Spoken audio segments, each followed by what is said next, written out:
It is anything. It is everything. It is the Grottano Podcast. Ancient alien theories, ancient civilization, spirituality, mythology, reality TV stars, current events, not so current events, comedy, religion, music, authors, sports. If it's hot and if it's happening, it's right here, right now on the Grottano Podcast. And now, here's the man who makes Stream of Mind a streaming sensation, Grottano. Welcome back, Grottano Podcast. Cryptozoologist Ken Gerhard. That was pretty cool, man. Got to talk about some pretty cool creatures out there, man. Ken's convinced they're out there. I may be convinced too. I mean, I'm definitely open-minded to anything out there, anything. I mean, there's a lot of things that people said in the past that, that can't exist or that cannot be true, and then it winds up being true. I mean, they find scientific evidence of stuff all the time, I guess, right? I'm really, really into, everybody knows the ancient, I whisper softly, ancient alien theory. I like that stuff. Do I believe it all? Absolutely not. I know it's a TV show, but some of this stuff is, like, interesting, man. They look at the Bible passages talk about, these giant Nephilim coming down and integrating with the people, and then, where'd they come from? Oh, the aliens? Were the aliens? Was it God? What was it? I want to know. So that's why I started Buck Grottano Podcast. I was going to say Pass the Buck, but I'd like to welcome Heather Arnold, right? Thank you so much. First of all, I owe you a whole show. I should do you a whole show. We're going to come on and do a second half for this show, but I'm definitely going to have you back on. That's 100%. All right, so welcome, welcome, Heather I appreciate Arnold. you having me on now. Thank you. Absolutely. It's so great to be here. Thank you for having me, Buck.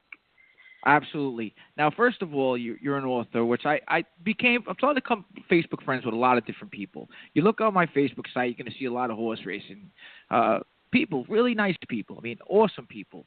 But sometimes you do something, and you do it for so long, and it's like you kind of get bored. Not say bored of it. Yeah, I guess I could say bored of it. I was getting a little bored of it, And I was like, what? I want to talk about stuff that I want to know about, and I want to, research and look into. And don't get me wrong, the TV show on History Channel definitely helped out. I'm sure it helped a lot of people out. All these shows, I would have never known about this stuff. But I got into talking to a couple people. Fitz Zimmerman was one of them, who wrote the Nephilim Chronicles. Great guy. Came on my first show, actually. Yeah. I talked about giants, man. Listen, Heather, I told people, I go, listen, I'm talking about giants and Nephilim. They're like, yo, what are you taking new drugs? Will you drink a lot? I'm like, no, but just listen to this guy. I'm like, check him out.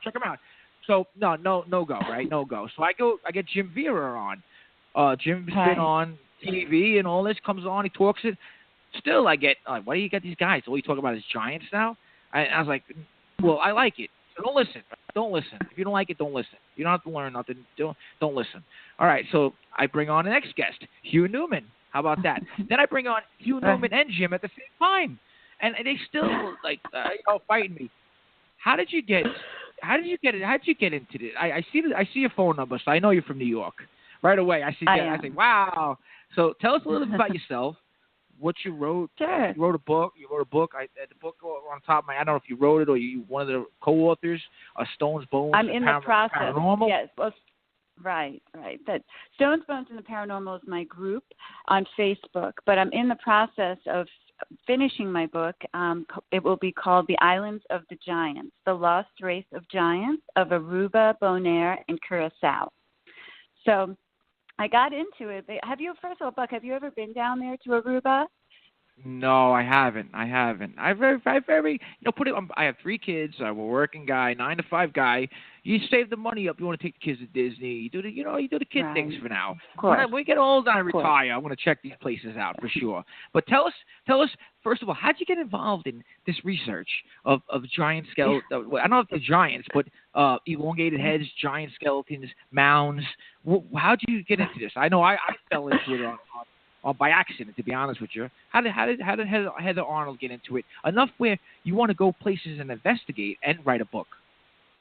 Right. Yes. Well, it's crazy because once you're bitten by the bug, it's just hard to ever have it leave you. I envision the rest of my life researching the giants because it's already been over 7 years and I have not stopped. But I started because I was living in Manhattan, actually, on the Upper East Side, and I had an opportunity to move to Aruba. So I got rid of all of my things. I gave away everything in my apartment. I just took 2 suitcases and went down to Aruba to start this whole new life. And I began to, I actually started a tour company. And I did Harley-Davidson rentals and tours and private Jeep tours.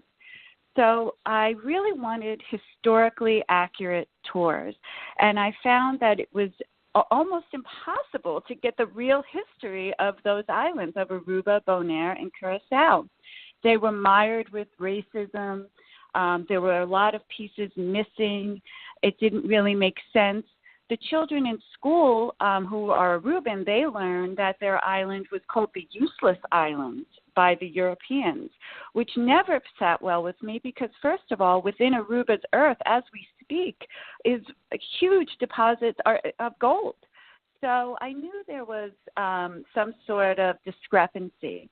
And I began to scratch the surface. And then it snowballed into a small excerpt I came across through my research that spoke of a map from the 1500s, called the Mappa Mundi, that named Aruba and Curaçao as the islands of the giants.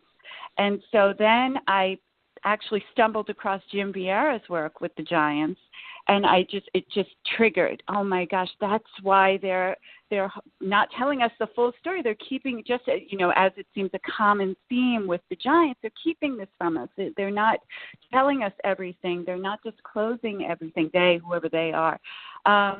So I just began to research, starting from that point, from when they were first discovered by the Europeans in 1499, all the way until the most recent sighting of these bones, which was in the Archaeology Museum of Curaçao in the 1980s.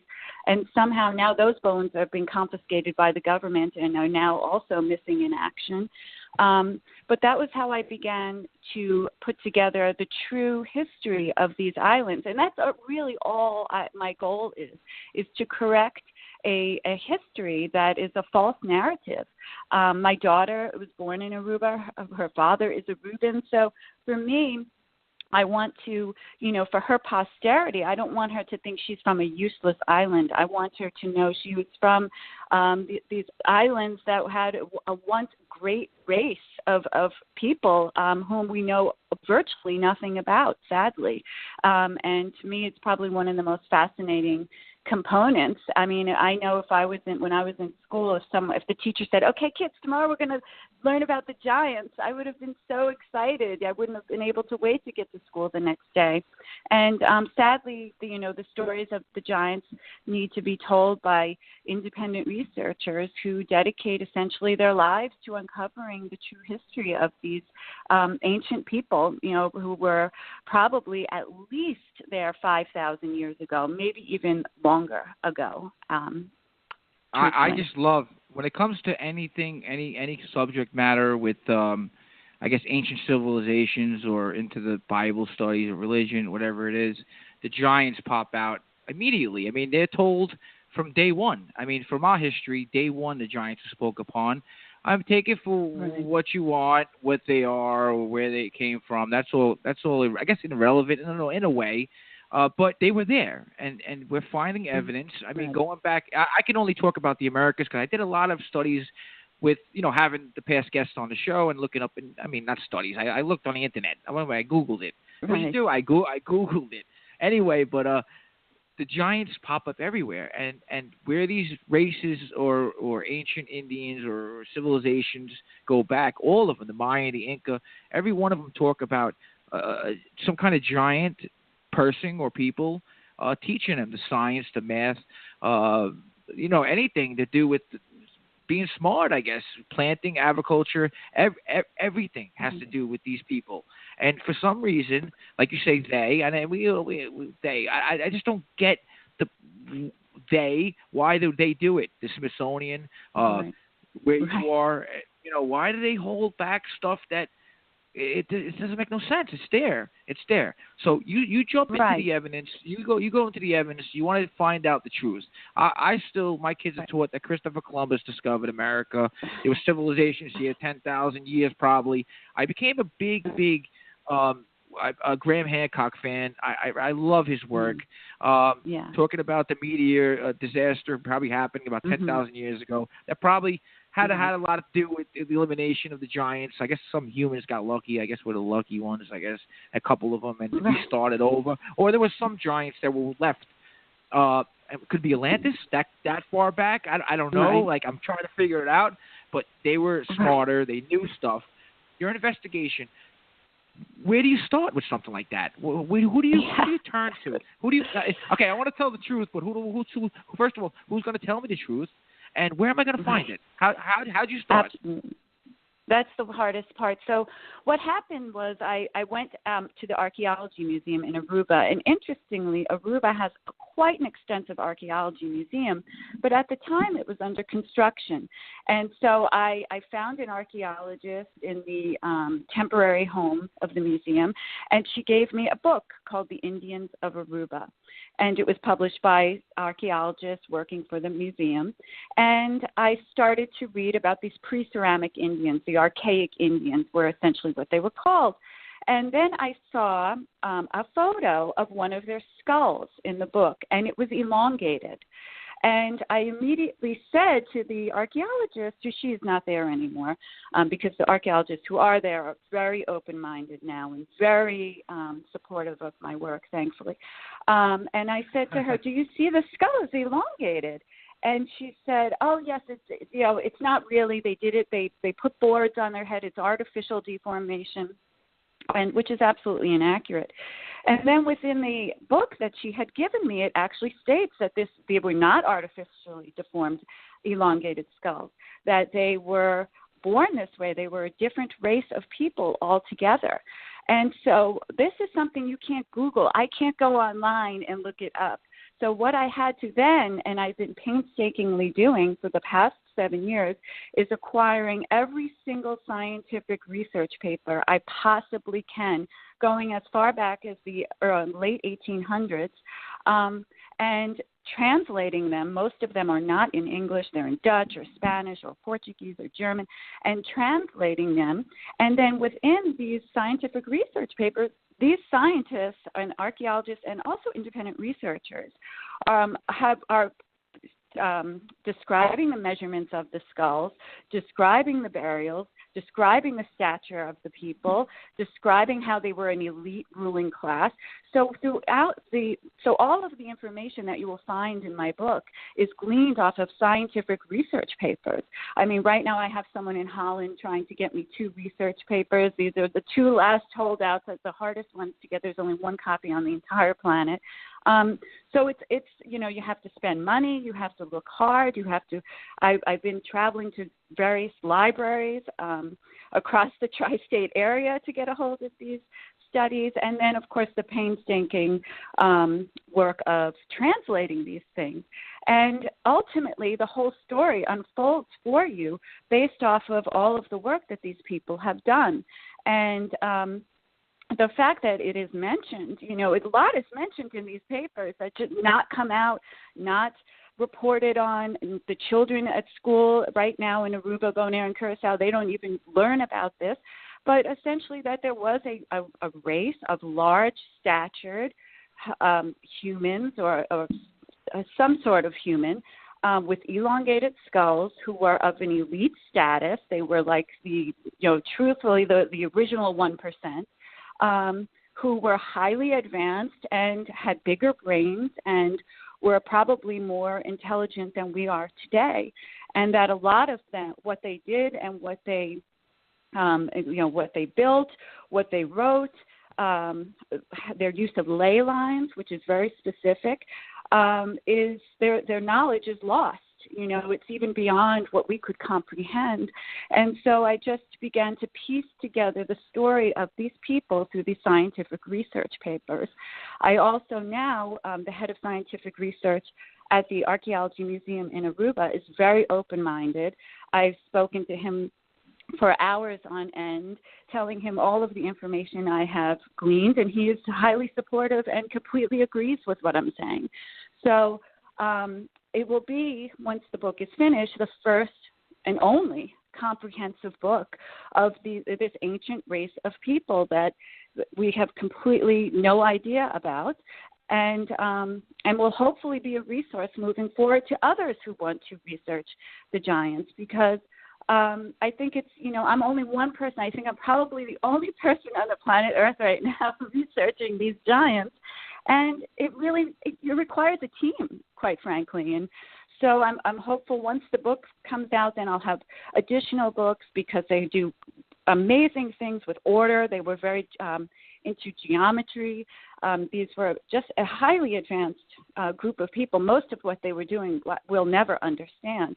And I'm also in the process of seeing one of these skulls up close.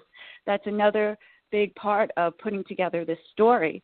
And so I'm hopeful, I'm always being positive, that at some point I will come across one of these giant skulls. So that's my goal as well. But yeah, so you just have to really dig. You can't Google what I'm writing, and that's actually a little bit frustrating as well. It would be a lot easier if I could just look on Wikipedia, but you can't. You actually have to put in the time. I mean, I'm going on 8 years of researching, and there's no stopping me at this point.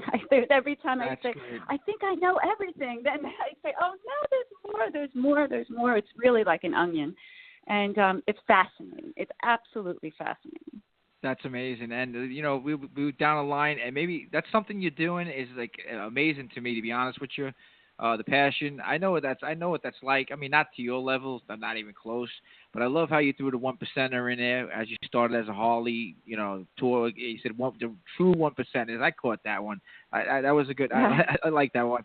But the work you're doing now, hopefully, it's gonna be out there for people, and they got to take it. I mean, it's gonna be information that you can't turn your back and deny it. It's gonna be there. That's the key. Getting the skulls and getting the actually getting your hand on something like that. Everybody I had on the show have never seen any skulls, have never touched any skulls. They heard the stories about it. That's the part when you can get it in your hand. Like you said, hopefully, cross your fingers. That's when the tide it definitely turns. I guess, right? It would turn in your favor. Absolutely. I assume. And it's so challenging. What happened, especially in Aruba, they don't even know where their own skeletons are, because a lot of these islands, these are small Caribbean islands, they didn't have a structure in place to even store these bones. So this was before because both Curaçao and Aruba now have extensive archaeology museums, but prior to that, when these expeditions were going on and these excavations of these skulls and skeletons were occurring, there was no place to house the bones. It's humid in these islands. They could disintegrate. They had to be preserved. So universities were coming in from all over the world, doing these excavations, confiscating these bones. And now to this day, Aruba has a dedicated person in the museum trying to search for their bones, and they can't even find their own bones. So that's what's so frustrating. Yeah, it's just, it's total colonialism, sadly, but, that's the other frustrating component. I really thought I had a lead with the Curaçao Museum. They had 2 giant skulls on display, and they stated in the description that these were of the race of giants who used to live on the islands. I believe the one skull was 290 millimeters long, which would have been about 11 inches, almost a foot. So it's a very, very big skull, and about 6 to 8 inches across. So I thought that I could get a hold of these, and then I just spoke to the curator of the museum, actually, about maybe 8 months ago. And he told me that they had recently gone through a renovation and that the government had come in and confiscated the skulls, and they could no longer be located. So it's very frustrating. It's always like they're one step ahead of me But I am That's terrible. positive at some point. Yeah, Because it really is. they're fighting the truth. They're fighting. I got Heather Arnold on the Grottano podcast. They're actually talking about giant skulls in Aruba. And I never thought they'd be. Honestly, I didn't ever. I was like 5 years ago. You said giant skulls. I'm like, what are you talking about? But they're actually finding. Yeah. But let me ask a question. Down there. Now I know it's in Ohio. They have a friend of mine, Lori Black. Shout out. Really cool. Right. She went to Ohio and checked out the Indian burial grounds over there where they supposedly had giant skulls found. Is it similar in Aruba as in Ohio and other places in the United States, burial grounds? Do you think they kind of relate to each other, the two giant species that were native to America as of to Aruba, with similar? That's a great question, and yes and no would be the answer. These giants in Aruba were a very distinct race. They were distinct, and they knew that they were distinct based off of their burials and their skull shape and their bones. So their bones were so thick that one archaeologist had to actually create his own saw to get through the bone because a human cadaver saw would not get through the bone. So these were very specific types of giants. They were upon death, they colored their elongated skulls red, and then they would bury them in isosceles triangles, interestingly enough, with the giants being on each of the geometric points, and then various other, humans of regular, quote unquote, normal stature, making up the lines of the triangles. So these giants have been seen in Aruba, Curaçao, and Bonaire, in Cuba, interestingly enough, and a small area on the northern tip of Venezuela. However, they were tremendous artists, and they drew all these spectacular pictographs and petroglyphs, which mirror some of the art found at the mounds in Ohio. So it's interesting because you can't, when you write about the giants in Aruba and Bonaire and Curaçao, you can't just focus in on those islands. You have to look within the big picture in the context of the world, because these are all connected in some way. So this could have been another race that was, rising up at the same time as the giants in the mounds, because the mound builders were giants. I mean, some of the reports say they were 12 feet tall in some cases. These giants were not as tall, at least not from the reports that I've seen. I think some of the tallest ones were almost 8 feet tall. And, of course, the elongation of their skull added to that height. So they were similar because they also, in Aruba, they did build mounds. Their mounds were made out of stone. But not the same in that I don't believe the giants of the mounds in Ohio had elongated skulls, which puts I don't think so. Yeah, I think actually what made them interesting was some of them had double rows of teeth and 6 fingers and 6 toes. So I don't know if they're related in any way, but they definitely probably were around at the same time. So, which makes it very interesting. I mean, I've had a scientist tell me he thinks the giants in Aruba were Egyptian, which would be really crazy because that would mean 5,000 years ago Egyptians were in the Caribbean. I try not to rule anything out until I can rule it out. And having an open mind while doing this research is essential to success, because you can't imagine. I mean, every time you turn around, it's like, oh my gosh, and this, all these amazing achievements of these giants that you can't even conceptualize because they're so foreign to us and almost supernatural in a sense. Yeah, but to be from Aruba and these islands, they had to be maritime, I assume, right? I mean, I don't know. Right. I can't go back how many years they actually got to these islands. I can't say that. But Egyptian, I'm sure that there was cultures that broke off. I'm not saying we know about the elongation of skulls in Egypt going back to, right. I guess, the first, right? Egyptian pharaoh, right? What was the first one? I think that throw me off my history. Was the one they chopped them up? Everybody said, listen, they may have chopped them up and spread them out. Was that? There you go. Yeah, I don't know. I don't know. Yeah. But he had an elongated skull, right? They said, right? He did. He had a funny. Yes, absolutely. He had a funny, but I can see them. I can see them kind of bearing off and stuff. See, I'm in the take, and this is just throwing out stuff out the window or throwing it against the wall, see if it sticks. But I really believe in there was civilizations way before that. The Graham Hancock type. Humans have amnesia to anything that goes back further than the Great Flood, way back. I think there was people way before that, maybe as advanced. Probably, like you said, they were very intelligent. They were good with the arts, the science. I mean, I never measured with pi. When was the last time you went out and measured something with pi and dug it in the backyard? Exactly. Or matched it up to the stars or the moon or different times of year. It's crazy. It's like absolutely insane that how fast they were. Absolutely. And I think that people today, Heather, I honestly think that it's almost embarrassing to say, like, there can't be anybody out there smarter. We're the best there is now. I mean, I'm talking to you, and you're on some wires, and it's going through the air. I told you that 100 years ago. You're like, you're crazy.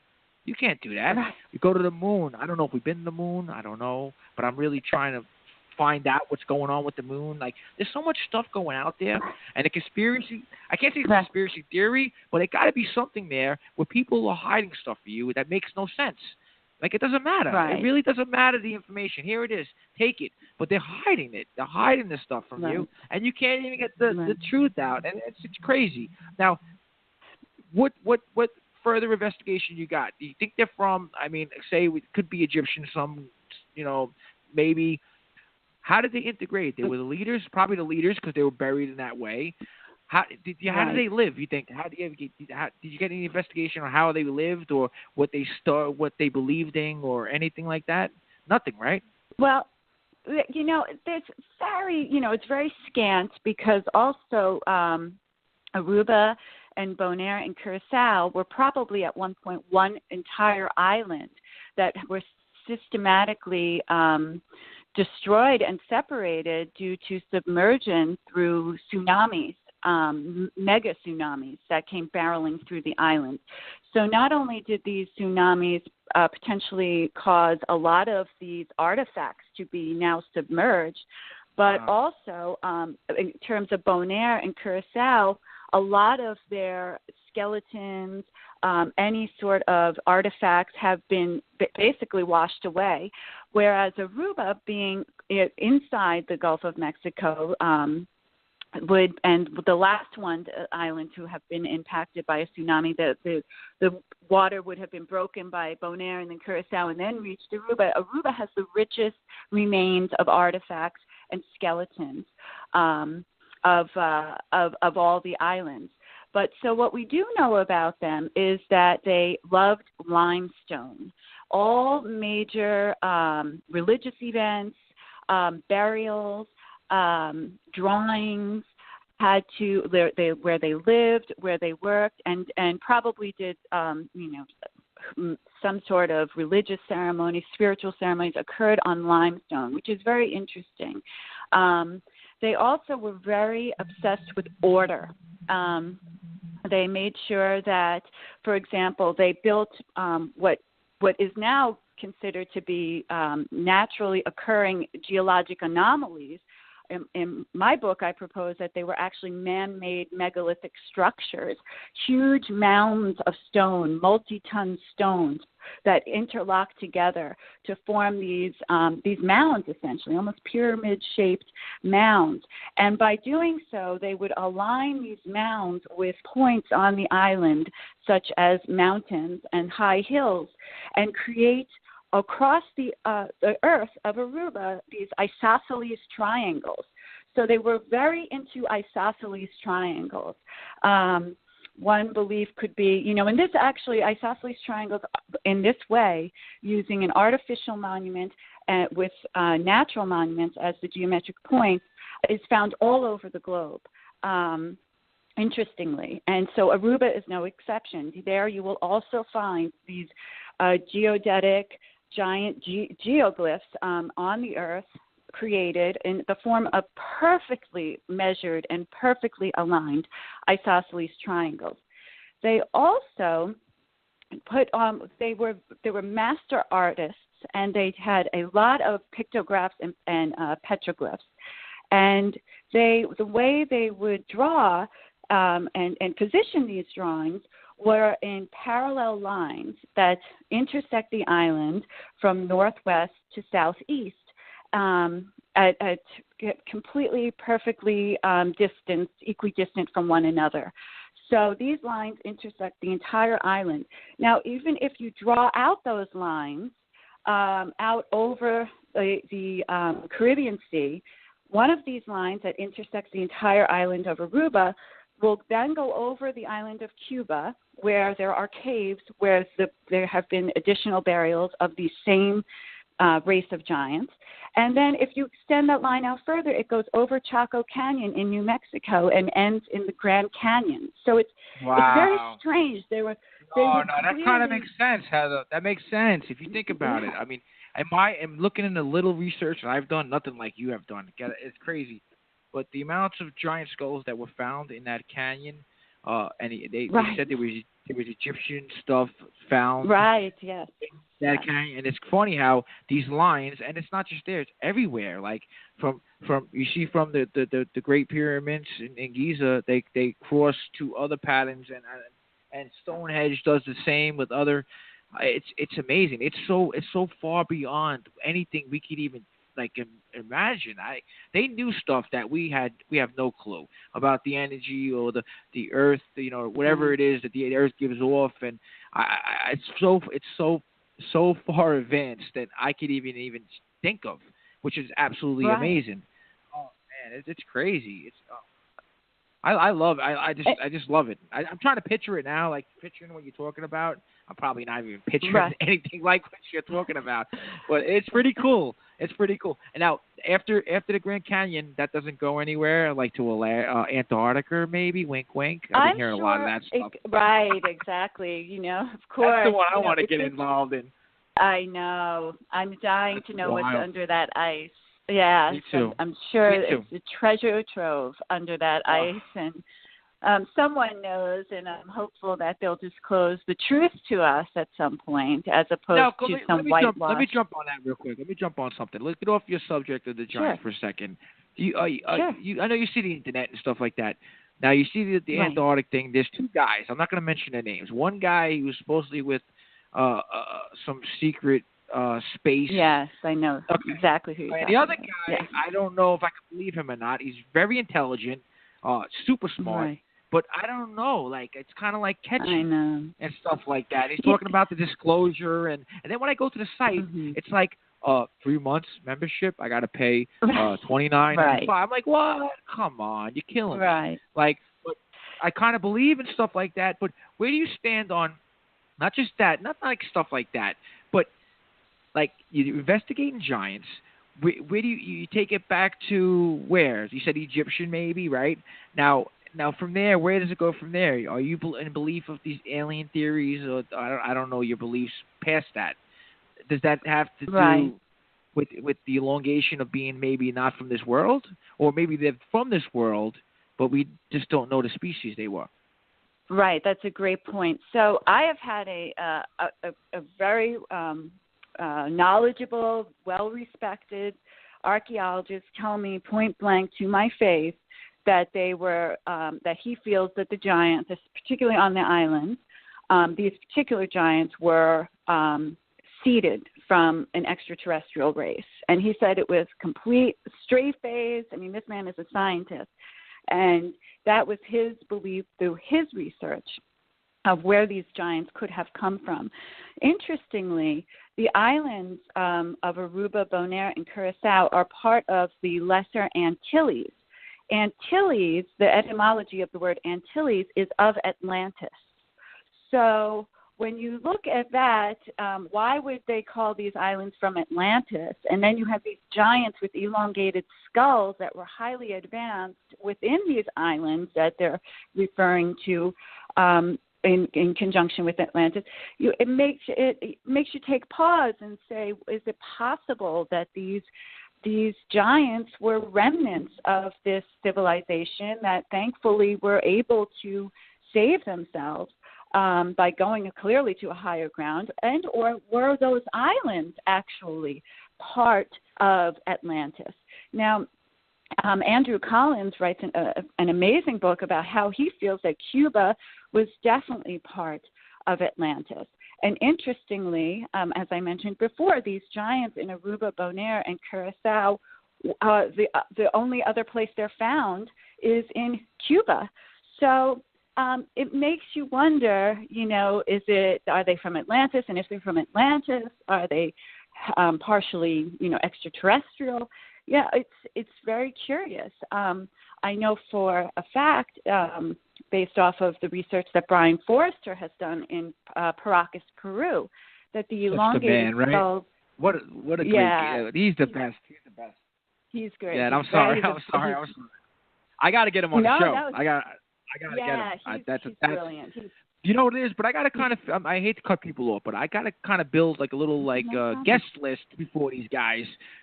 Take the chance and even read an email. You know what I mean? And like, okay, horse racing. What do you want me for? I want to learn, and I want to learn. I like the Atlantis angle. I don't know where it could be, but I think there was a civilization, and I think they dealt with what is it? That spiritual, or what's the word I'm looking for? Man, I can't. Help me out, somebody. Heather. Consciousness, yes. Higher consciousness. They do something. Yes. Like this dimensional thing, and then I hear people talking about, what they were into, like the consciousness about afterlife and setting themselves up for that, or have to do with it here. Right. I don't know. It's so mind-blowing to me that I can't even understand so much stuff that's thrown at me. But the consciousness, they were advanced. They were definitely way far advanced than us. And I think there may be somebody out there today that are trying to keep that knowledge from you and discovering these people by finding them as skeletons, or maybe finding their writings, or which you cannot find anything, or maybe their history that will lead us to a better place, and they don't want that. Like, that's not going to happen. I feel like, and the Atlantis part, I think is brilliant. I mean, I don't think they were 2017 advanced, but advanced enough where their mind, they were totally advanced. Definitely, 100%. I think more than we would ever be. To be honest with you. But go back. Go back what you were saying before I cut you. I'm sorry. I just get like this. Oh, no problem. No, of course. It's your show. Well, one of the interesting things about Brian Forrester's DNA results with the Paracas elongated skulls, which have, in that case, a 25% greater brain capacity, which is essentially what we're talking about with these elongated skull people. They had larger brains. His Paracas skulls, not his, but the Paracas skulls that he studies, were so genetically different from us that if a Homo sapien sapien, which is humans, mated with a Paracas skull, a Paracas being, there would be no viable offspring. They could not have viable mating between Homo sapien sapien and the Paracas people, which says essentially that they're completely different race than us. They did find some human Homo sapien sapien DNA in them, but then they found DNA that was completely foreign to the entire planet and not identifiable with any known or previously known DNA. So you have to think in that case, maybe there were just other branches of humanoids that were, rose up at the same time or before us and died off for various reasons. One interesting note is even in Aruba, there's the case, and also in Paracas, Peru, and other places where there are elongated burials, there are often fetuses, babies. So one scientist has proposed that their childbirth was very difficult, given the fact that these babies had elongated skulls. So that perhaps the reason why these races essentially died out, if that's exactly what happened, was because they didn't have many living offspring who were born. because of the difficulty in giving birth to an elongated skull baby, which I can't even imagine. But, Wow. That could be one of the components of where they went. A lot of people say, well, where are they now? I don't know. I know we have their skeletons. Someone has their skeletons. But, this information is kept from us. Knowledge is power. So, but it can't be hidden from us anymore. We're looking, the Internet has created a wonderful opportunity for us to even connect and put together a grander story of what essentially is the true story of our history. And that's really, as I said before, my main goal is just to create, get rid of this false narrative of our past and create the corrected version, not create, but, generate the corrected version of our history, because it is much more fascinating. I mean, the fact that in Aruba, they were obsessed with isosceles triangles. Clearly one archaeologist told me that it had to do 100% with ley lines, which intersect these islands. They like Swiss cheese, these islands are completely riddled with ley lines. So maybe they were manipulating the power of the ley lines, which is even, talk about consciousness. I mean, that's way beyond anything we're doing now. I mean, I guess a little bit like feng shui, but not even, I guess, similar to the dragon lines in Hong Kong. But it's very interesting that the level of intelligence and what they were spending their time doing. One of the mounds in Aruba is it's 210 feet tall. The stones are multi-ton stones that were cut and placed within a mound shape that is 210 feet high, and then encased in a type of pink quartz patina, which is very strange. So they went through a lot of trouble to create these geometric alignments, to somehow coordinate ley lines, to perhaps mirror what was going on cosmically with the stars, which is another component they were probably harnessing. So, it would be great if this information was finally disclosed to us. And so a lot of the gaps that we all have as researchers who are researching the giants could potentially be filled in. But until then, it's just, up to us, people like myself and Jim and Hugh, like you mentioned, and Ross Hamilton, all these quote-unquote giantologists, to really get in there and figure out what's going on as best we can. And until the world turns and people decide to fill in the blanks for us, who knows, if there is anyone who knows. Now, how far back do you think they last were in them islands? If you had to guess, I mean, and then when does your book come out, and what would the title of the book be? Sure. So, in 1499, Amerigo Vespucci, he landed on the island of Aruba. He found out from the local population in Venezuela, which of course wasn't Venezuela at the time, and you could see Aruba from Venezuela. It's 16 miles across the sea. They told the Vespucci, they told him, look, these islands are called the Islands of the Giants, and these people are very different from us. They are giants, they are advanced, and they worship the sun. So that was in 1499, and Amerigo Vespucci goes on to write in his first letter back after his second voyage about an interaction he has with these giants. He sees their footprints. He meets with the women, who are huge. He says if these people were kneeling, they still wouldn't have been as tall. If the giants were kneeling, the Europeans would not have been as tall as these giants. So they go into a very specific description of them. So we know at least in 1499 they were there. Then in 1526, a governor is appointed to the islands, the paper of which is still found in Caracas in the public records. And it states that this person is the governor of the Islands of the Giants. So even in 1526, we're still hearing about the giants. So that's really the last we hear of them until we start to uncover their burials.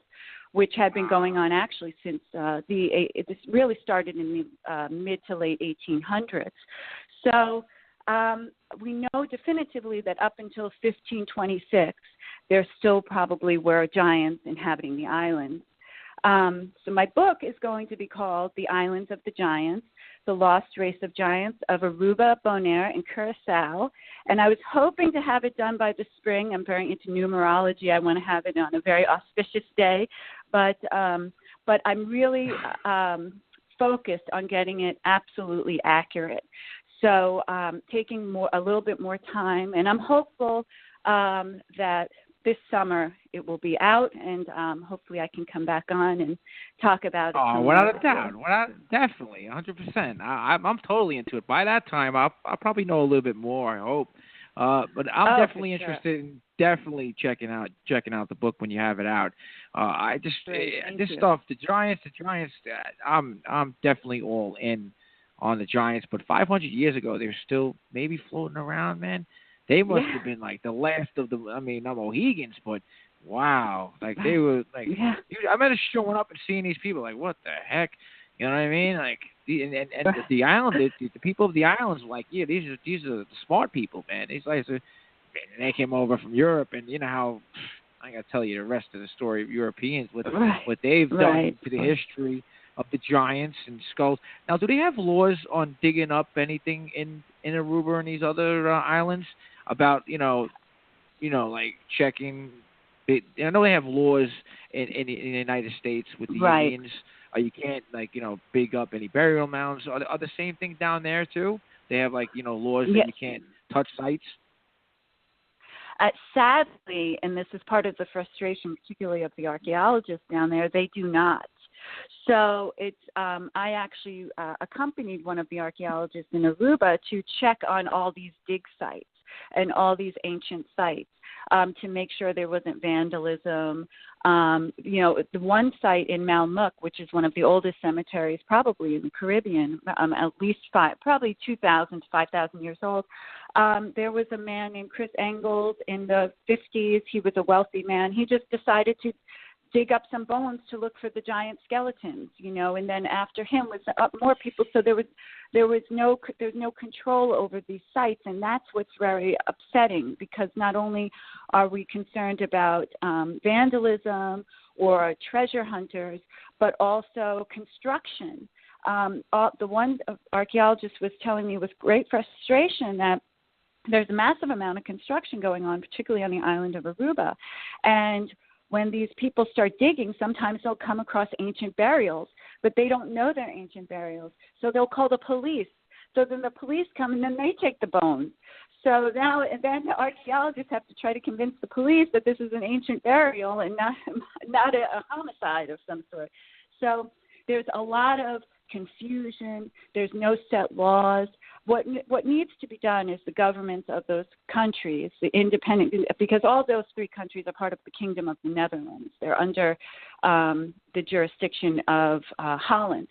But what they need to do independently is the islands is to just reclaim their history and reclaim their artifacts and do it with a law, because that would be really the only way to deter people from violating these sites, which also takes away from all of our knowledge of these people as a population. And so, no, sadly, there are no laws like that, what we have here. I mean, up here, I understand. No, but it is sad in one way. But it's like a double-sided sword up here, because it's like, oh, you can't touch it.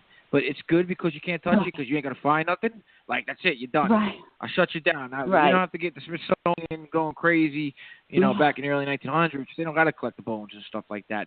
Now, the people of the island truly have no clue of their history, pretty much. It was cut off to them. Right. And you're on this mission to bring the truth to not just the world, but how about just to the islands? Let them know exactly what they come from. Man, I do appreciate that. I do. Absolutely. I mean, don't get me wrong.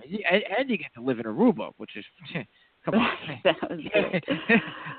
It can't be that. Wonderful. That's kind of cool. That's kind of cool. Very cool. All right, we got a couple of minutes here. So you know what? I'm gonna bring you back on as you get closer. You're more than welcome to call in anytime you want. We can set it up again. You, down the line. You find anything interesting, just shoot me on Facebook. We'll bring it up. Sure. I never knew that there were giants there too. So that's cool. I'm learning more and more about the giants. Megaliths I like too. That's cool stuff. They're amazing. But we'll talk about that later. One thing before I let you go. You posted something on Facebook. I don't know if you did or somebody did. With an elongated skull made out of like some kind of stone. Where is that?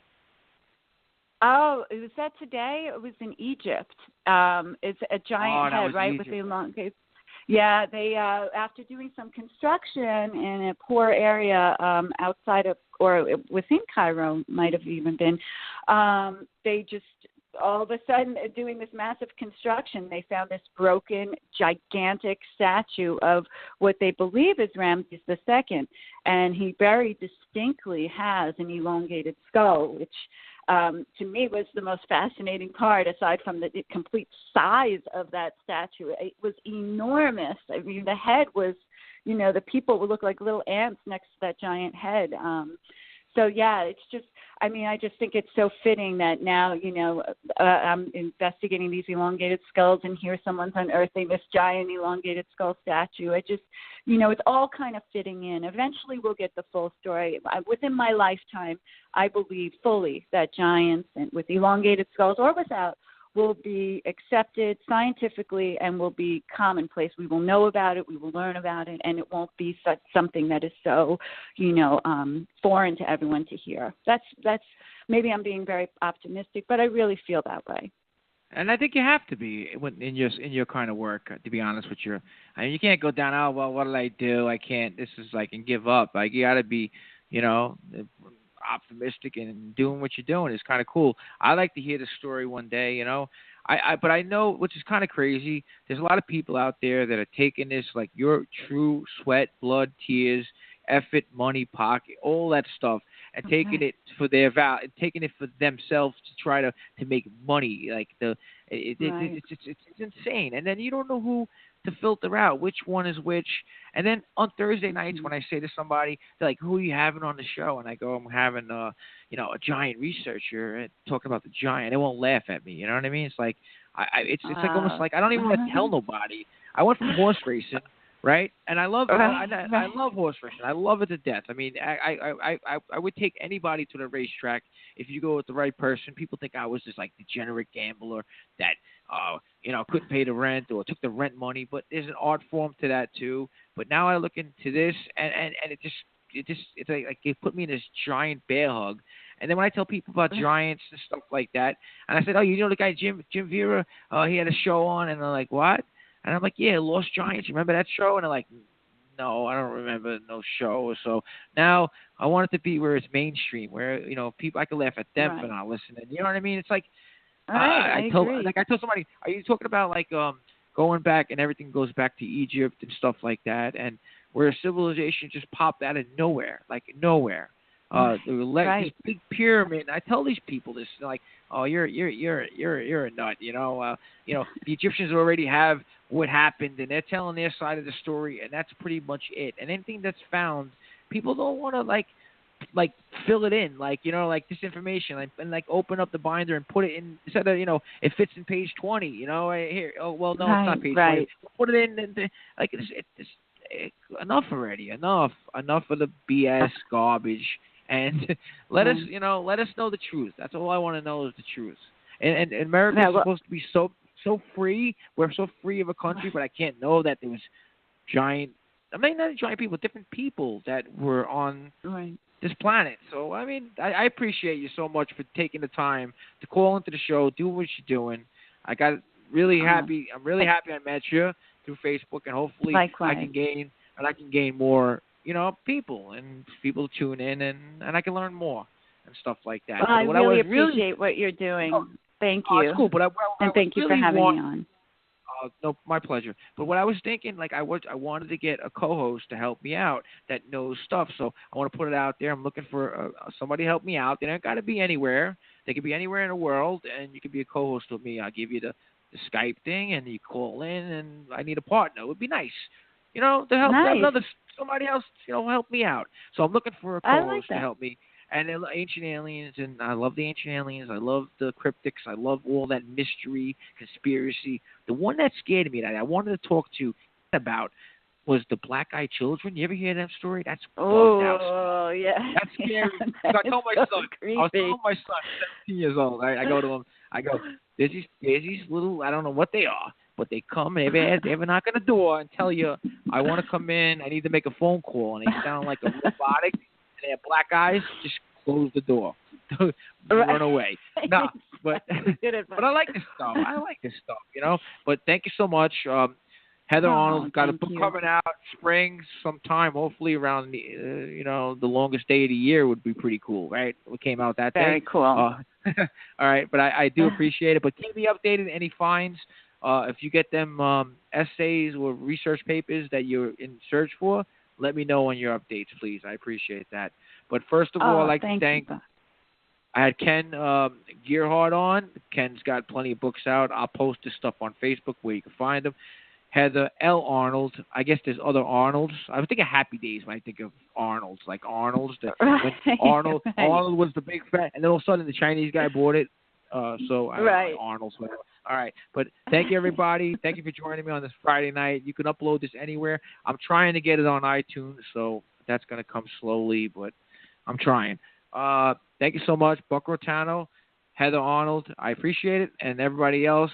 Have a great night, weekend. It's blistering cold. I wish I was in Aruba because it's going to be 19 degrees tomorrow in New York City. So, and be happy if you're there. I don't know where you are now, but be happy if you're not in New York. I don't know, but Aruba sounds very nice right about now. Thank you, everybody, and thanks again, Heather. I appreciate it. We'll talk to you more. I'll give you a full. We'll get a full show in with you, definitely. But good night, everybody. No problem. Thank you. All right. Take care now. Good night. Bye, Buck. Bye. Let's put a closing thing on. This is Blog Talk Radio. It doesn't work that good. There you go. Good night, everybody. You've been listening to the Buck Grottano Podcast. What you've been listening to is anybody's guess. If you have a question, comment, or suggestion, drop us a line and tune in next time to the Buck Grottano Podcast.